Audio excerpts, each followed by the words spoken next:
what's up, and welcome back to my channel. And today is a recap of everything that is my health. Basically, I was asked in a comment to explain kind of like everything going on with me, because I did like a couple story times explaining like why I am paralyzed, which, hi, if you knew, I'm 18 and I have a neurological condition known as FND, which has left me paralyzed for over a year and a half now, and I make videos about it. But yeah, I was asked to do like kind of a all-in-one video where I explain everything to you guys. And if you see me looking down, I have my phone here with a list of just everything, because it's hard to remember from the top of my hand sometimes. But basically, for the start of this video, I'm gonna go through all my diagnoses, so everything that is known and that I've been diagnosed with, and basically also how we find out. I guess that's kind of the idea for today's video. And before we get into this video, please leave a like if you enjoy. If you want to see more of me, don't forget to subscribe and leave a comment down below with any other video ideas. So basically, for my diagnosis, I have a couple that are major and like that I talk a lot about, which are migraines, FND, which is functional neurological disorder, and that's like the two main things that I talk about on this channel. So FND is functional neurological condition, which is the sickness and disorder that left me paralyzed. It's affecting the way my brain works, and it stops sending signals to some parts of my body, but it is not limited to that. It also acts in sensations, movement, and sometimes it can also trigger seizures, non-epileptic seizures to be precise. What I have, and I am very fortunate, is paralysis, which is, it's affecting my life a lot, but I am fortunate enough that I do not have seizures. Right now, both of my legs are paralyzed, also my left arm, but that's new. That's only been the case since the start of 2022. And basically what happened is that I just had a flare-up, and it's random and it just happens for no reason. And I have an entire story time on how I was diagnosed and all of the symptoms and stuff, so if you want to go check that out, I will put it in the link up there so you can check that out. And also I have chronic migraines, which is just a specific type of headache, and to be called chronic you have to have, I think it's 10 migraines per month, which I have over 25, so it's pretty extreme for like the range of how many I have. And FND and chronic migraines do not mix well, because FND is triggered by pain and migraines, so it's not really doing good together. And now I finally managed to find meds that are helping me with my migraines. I take injections every month, on the 26th of every month to be precise, and I have been on it since November, and it's been going great. I have seen reduce in how many I have, no, not how many, but the intensity. I still have migraines pretty much every day, but it's very mild. And then I also have neurovisual disorder, which is basically when I was born, the muscle for my eyes to work didn't form properly, and I had to do a 2-year program to like have them work the proper way. I also have dyslexia and dysorthographia, which are kind of well known. I also have ADHD, which is fun. I've been diagnosed since April of last year, and because of that diagnosis we also learned that I do not recognize facial expressions the way I'm supposed to act in society, and there's the third one that I never remember. But basically we learned that I have traits of autism, and at the end of February I will have my full autism evaluation, so I will obviously give an update and probably record the process, but that's ongoing, so it's not technically a diagnosis yet. Just wanted to mention it before I forgot about it. And then in the next same thing for it, like the eyes and brains and all of that, I also have, I need to check the name of it because it's kind of weird, astigmatism and hypermetropia. I never know if I pronounce those right.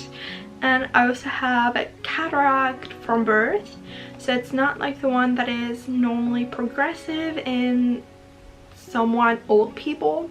It's a different type that I was born with, and that is relatively harmless, at least that I know of. I actually didn't discover that until I was like 14, I think. We went to a doctor and he asked for my full medical history, and my mom said, oh, she has cataract, and I was like, what? So yeah, that's something that I learned pretty recently. Next is like more mental, but I also have depression and anxiety, both of which were diagnosed after I got paralyzed, because that's when I got really depressed and saw a psychologist, and I was diagnosed as well with anxiety, which I probably had ever since I was really little, but there's no way to know because I wasn't diagnosed. And then I also have a couple weird stuff. I have chocolate intolerance. I was noted that I say was. I was intolerant for 2 years actually, which means that for 2 years if I ate even the slightest bit of chocolate, so a Smarties, if you see how small that is, I was sick for a day. Don't know where it happened, don't know why it stopped, but it did, and I'm really happy about that because I love chocolate. But yeah, that's just a random thing that appeared and disappeared, so happy about that.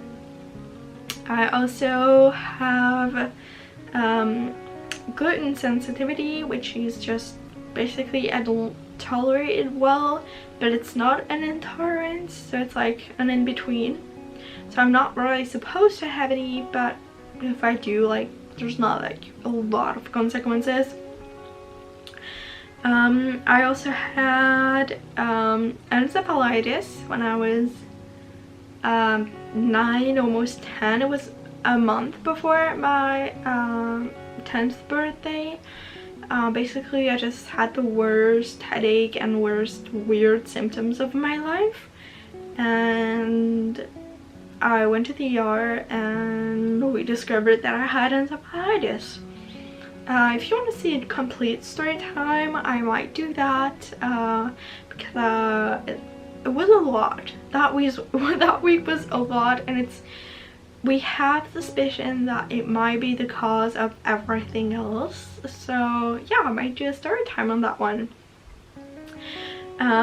Continuing on the kind of weird stuff that I have allergy to most antibiotics. So treating me for any kind of infection is a nightmare for doctors. And fun fact, the way I learned that, once I had an infectious reaction to a vaccine, and I was given penicillin, and I ended up in the ER, and my allergy is progressive, which means that every time I'm exposed to it, it gets worse. So the first time it was hive, the second time I was tachycardic. Fun fact, I had a triple allergic reaction that day. I was having an infectious reaction to a spider bite, and I had a cross reaction, allergic reaction to my anti-allergic medication and the, how do you call that, antibiotic they gave me. And then on top of that, they gave me penicillin. I came really close to death that day, but perks, now I know what I'm allergic to. So that was a fun night. So now I know, and I have a little paper that says, do not give this to the patient. So yeah, and I don't really have like any big allergies, I don't think. I have cold urticaria, which means that I do hives when I'm exposed to the cold. I think also to the hot, but I'm not really sure about that.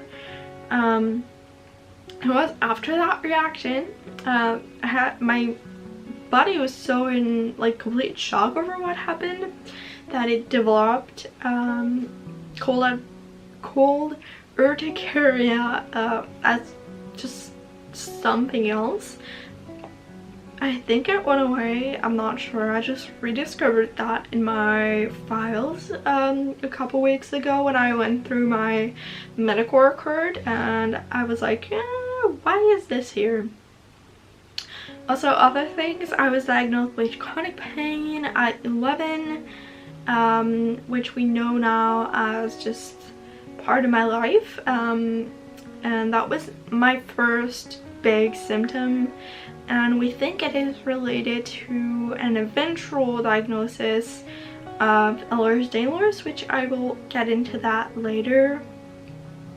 And the last thing is chronic tendinitis, which means that basically all of my tendons are completely blocked up and I keep having them to be inflamed. So that's just the thing with all of my body, especially my thumb, my hands and my shoulders. That's the worst one with my feet. But as I'm not walking anymore, I don't have anything to my legs, especially because I don't really feel them anyways. So that concludes the part of all of my diagnoses. It's a lot. And next, for the suspected diagnosis, I have Ehlers-Danlos syndrome, as I said, which is a condition that affects the connective tissue in the body, which is in every single cell of the body, and it's basically not doing its job, if I explain it kind of simply.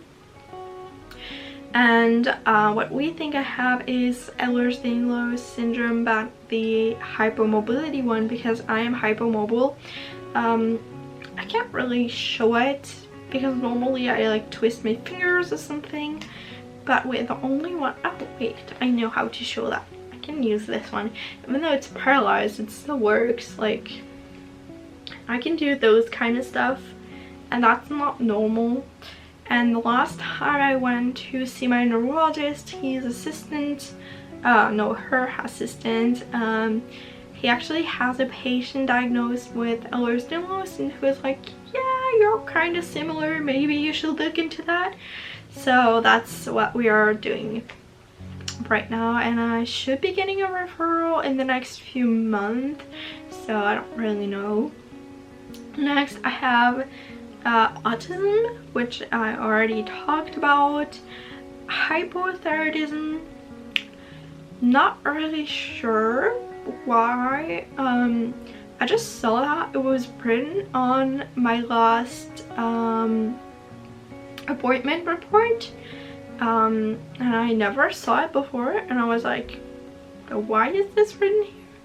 I don't know, but apparently they think I could have that. I also have low blood circulation, so I usually have my hands and feet purple and freezing cold. And the really last thing is just GI issues in general. I've been having gastritis and just random thing my whole life, and we never really were able to pinpoint what's wrong. So I am waiting to see if we can figure something out about that. But yeah, that is basically a recap of everything that is going on with me. So I hope you enjoyed. If you want to see more, definitely subscribe for more. Don't forget to leave any other videos you would want me to do in the comments, and I will see you guys in the next one. Bye!